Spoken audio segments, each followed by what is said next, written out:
Hello everyone. In a previous video about epicyclic gear trains, I showed how to use a layout to produce an epicyclic gear train.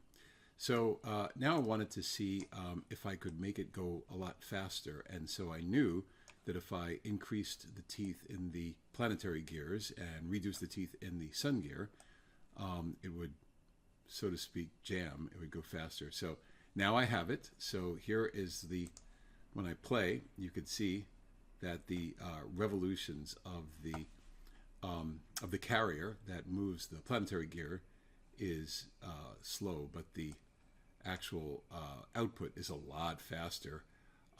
So if you take a look at the expressions, you can see that I have my A is the input, my output is got that formula, so it's 50, so it's 5 times faster than the input. So there you go.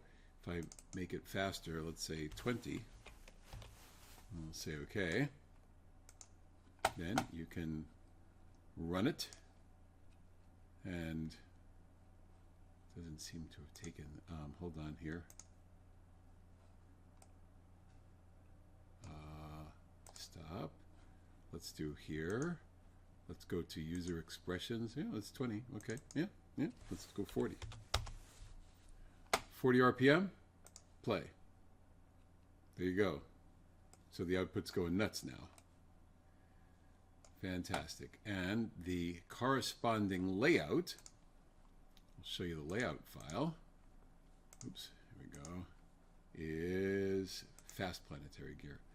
So there you have it. It's very different than the very first layout where the planetary gear was smaller and the sun gear was a lot larger.